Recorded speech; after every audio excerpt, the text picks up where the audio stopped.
করে এবং এই ব্যক্তি নিজের অজান্তেই একটা পরিবারকে ধ্বংস করে ফেলে। আর মুভির শুরু থেকে শেষ পর্যন্ত যে পরিমাণ সাসপেন্স রয়েছে যে কোনো বয়সের দর্শককে বাধ্য করবে মুভিটি উপভোগ করার জন্য। তো চলুন মুভিটি শুরু করা যাক।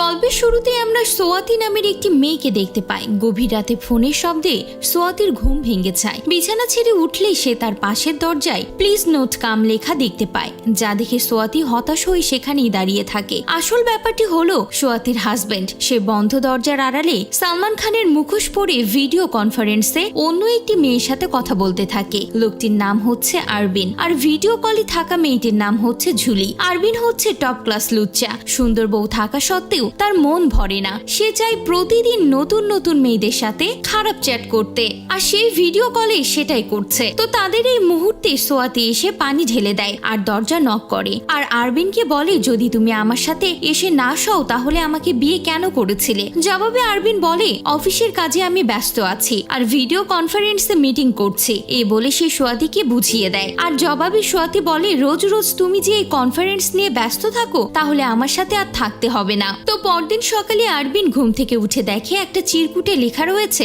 যেখানে লেখা ছিল আমি মন্দিরে যাচ্ছি, তোমার জন্য গ্রিন টি বানিয়ে রেখেছি, তুমি উঠে খেয়ে নিও। কিছুক্ষণ পরে আরবিন তার ফেসবুকে নোটিফিকেশন চেক করতে ল্যাপটপ অন করতেই সে দেখে নিকি নামের একজন তাকে ফ্রেন্ড রিকোয়েস্ট পাঠিয়েছে। আর সে টপ ক্লাস লুচ্চা হওয়ার কারণে ফ্রেন্ড রিকোয়েস্ট অ্যাকসেপ্ট করে নেয়। ফ্রেন্ড রিকোয়েস্ট অ্যাকসেপ্ট করার পর আরবিন আর নিকির মধ্যে মেসেঞ্জারে কথা শুরু হয়ে যায়। তো কিছুক্ষণ চ্যাটিং করার পর নিকি তাকে ভিডিও কলে আসতে বলে। আরবিন তখন নিকিকে ওয়েট করতে বলে। সে আগে সোয়াতিকে কল দেয় এটা জানার জন্য বাসায় ফিরতে তার কেমন সময় লাগতে পারে। সোয়াতি তখন বলে সে মন্দিরে আছে আর এরপর সে টুকটাক শপিং করবে, যার কারণে তার ফিরতে একটু দেরি হবে। এটা শুনে আরবিনের মনটা ফুরফুরে হয়ে যায়। এরপর আরবিন দ্রুত টি শার্ট চেঞ্জ করে বসে পড়ে সালমান খান হয়ে ভিডিও কলে। কিন্তু ভিডিও কলে আরবিন নিকিকে দেখতে পায় না। নিকি তখন আরবিনকে বলে যদি তোমার মুখটা না দেখাও তাহলে আমি সামনে আসবো না। আরবিন তখন মাস্ক খুলে সামনে আসলে দেখে নিকির পরিবর্তে সে তখন একটা লোককে দেখতে পায়। আরবিন তখন তাকে বলে তুমি তো নিকি না।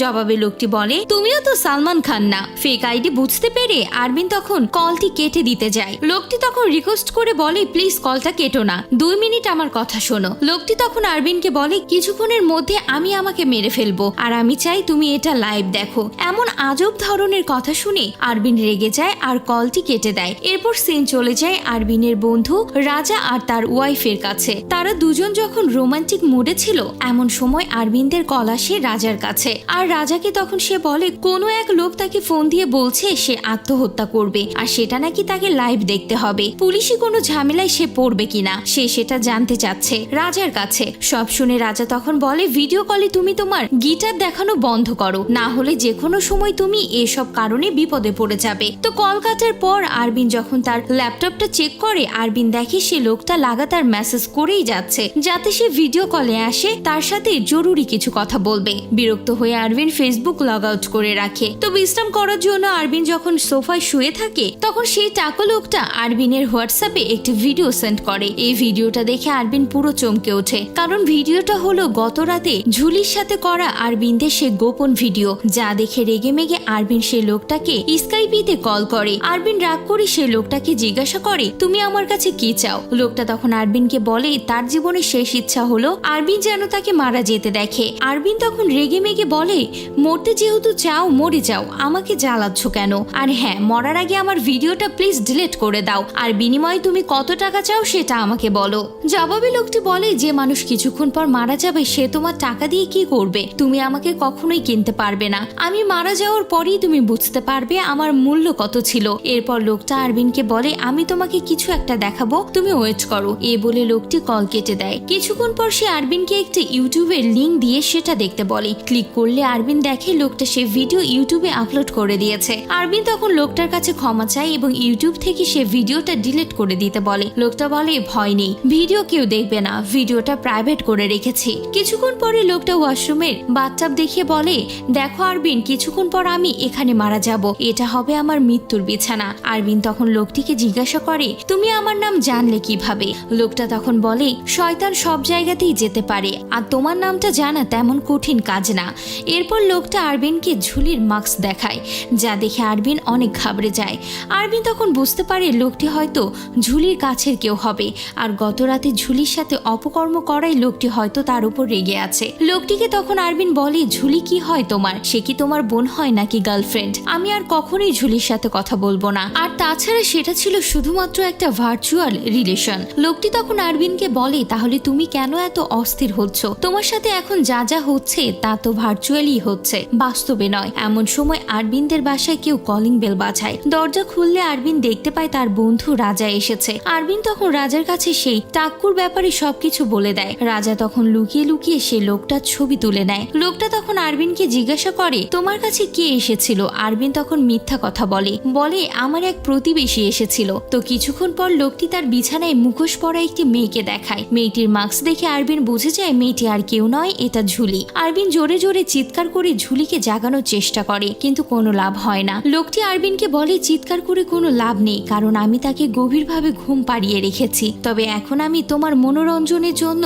একটা কাজ করব, যা করতে তুমি খুবই পছন্দ করো। মেয়েটাকে আমি এখন তোমার সামনে উলঙ্গ করব এবং তোমাকে দেখাবো, যাতে তুমি মজা পাও। আরবিন লোকটিকে মানা করলে লোকটি বলে, গত রাতে তো তুমি ওর শরীর দেখলে, তাহলে এখন কেন দেখবে না? কি শখ মিটে গেছে নাকি? তো লোকটি তার কোনো কথা না শুনেই মেয়েটির সব কাপড় খুলে দেয় আর আরবিনকে সেটা দেখতে বলে। তো এরপর লোকটি মেয়েটির শরীরটিকে একটি কাপড় দিয়ে ঢেকে ফেলে আর মুখোশটা খুলে ফেলে। মেয়েটার মুখ দেখে আরবিন তো ভয়ে কেঁপে ওঠে, কারণ ঝুলির পোশাক পরা এই মেয়েটি ঝুলি নয়, আরবিনের স্ত্রী সোয়াতি। নিজের স্ত্রীর চেহারা দেখে আরবিন খুব কান্নাকাটি করে। সে তখন লোকটার কাছে বারবার ক্ষমা চাইতে থাকে আর তার স্ত্রীকে ছেড়ে দিতে বলে। কান্নাকাটির এক পর্যায়ে কলটা কেটে গেলে রাজা তখন তাকে বলে, তুমি কোনো চিন্তা করো না, আমি পুলিশের কাছে যাচ্ছি। নাম্বার ট্র্যাক করে ওই লোকটাকে আমরা ধরে ফেলবো। আর তখনই সেই টাকলোটা আরবিনকে ফোন করে বলে, তুমি যদি পুলিশের কাছে যাওয়ার চেষ্টা করো তাহলে তোমার স্ত্রীর সেই ভিডিও আমি ইউটিউবে ছেড়ে ভাইরাল করে দেব।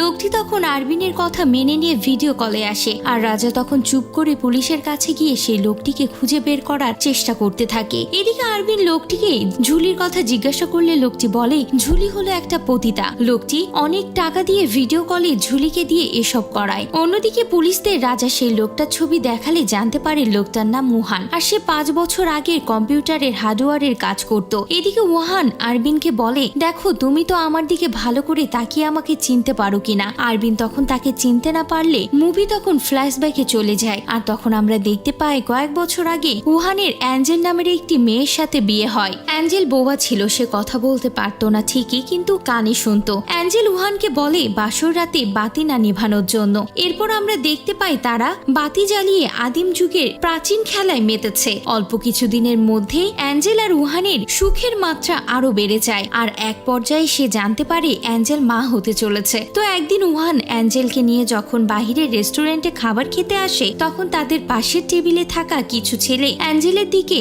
খারাপ দৃষ্টিতে তাকায়। খাবার শেষে উহান যখন বিল দিতে কাউন্টারে যায় তখন সেই সুযোগে একটি ছেলে এসে অ্যাঞ্জেলকে একটি চিরকুট দেয়, যার মধ্যে লেখা ছিল, আজ রাতে তুমি একা থেকো। মানে এটা হচ্ছে সেই কথা যেটা বাসর রাতে অ্যাঞ্জেল উহানকে বলেছিল। সে কথা এই ছেলেগুলো কিভাবে জানলো তা আমরা জানবো খুব শীঘ্রই। তো চিরকুটের নিচে থাকা ফোন নাম্বারটিতে উহান ফোন করে খুব গালাগালি করে আর তখন অ্যাঞ্জেল আর উহান জানতে পারে তাদের বাসর রাতের ভিডিও ভাইরাল হয়ে গেছে। সেদিনের পর থেকে বেচারা অ্যাঞ্জেল তো তার ফেস না ঢেকে বাহিরেই আসতে পারে না, কারণ ভিডিওটা এমন ভাবে কেউ ভাইরাল করে দিয়েছিল যে তারা যেখানে যেত সেখানকার মানুষরাই তাদের চিনে ফেলতো। তো এরপর বেচারা উহান সেই অভিশাপ থেকে মুক্তি পেতে তার শ্বশুরকে নিয়ে পুলিশের কাছে আসে। ভিডিও দেখে পুলিশও বলে সে এই ভিডিওটা দেখেছে। পুলিশ তখন তাদের সান্ত্বনা দিয়ে বলে, আপনারা বাসায় চলে যান, আমরা বিষয়টি নিয়ে তদন্ত করে ব্যবস্থা নিচ্ছি। বাসায় আসলে উহান দেখে বাতি জ্বালানো দেখলে তার স্ত্রী ভয় পায়, মনে হয় কোনো হিডেন ক্যামেরায় লুকিয়ে লুকিয়ে তাদেরকে কেউ দেখছে। তার মানে বেচারি অলরেডি ডিপ্রেশনে চলে গেছে। এদিকে উহানের মানসিক অবস্থা ভালো ছিল না। বাসা থেকে সে বের হলেই হেলমেট পরে থাকতো যাতে কেউ তাকে না চিনতে পারে। তো এইভাবে লুকিয়ে চলাফেরা করে উহান সেই সব ওয়েবসাইটের লিস্ট বের করে ফেলে যেখানে তাদের ভিডিওগুলো আপলোড হয়েছে। উহান সেসব ওয়েবসাইটের লিস্ট নিয়ে এসে পুলিশকে বলে সেই সব সাইটগুলো বন্ধ করে দিতে, যাতে তাদের ভিডিওগুলো আর কেউ দেখতে না পারে। পুলিশ তখন উহানকে সহযোগিতা না করে উল্টো ধমক দিয়ে বলে, আমরা বসে বসে মশা মারি না, তোমার কাজ ছাড়াও আমাদের হাতে আরো অনেক কাজ আছে, সময় হলে আমরা আমাদের কাজ করব, তুমি বাসায় চলে যাও। বেচারা উহান বাসার বাহিরে বের হতে খুব লজ্জা পেতে থাকে। সে তার চেহারা চেঞ্জ করতে চুল ফেলে দিয়ে ন্যাড়া হয়ে যায়। এদিকে অ্যাঞ্জেল ডিপ্রেশন ডিপ্রেশনে পড়ে ঠিকমতো ঘুমাতেও পারে না। এইসব ব্যাপারে অ্যাঞ্জেল খুব ডিপ্রেশনে চলে যায় আর তার পেটের বাচ্চাটাও নষ্ট হয়ে যায়। ওদিকে অনেকদিন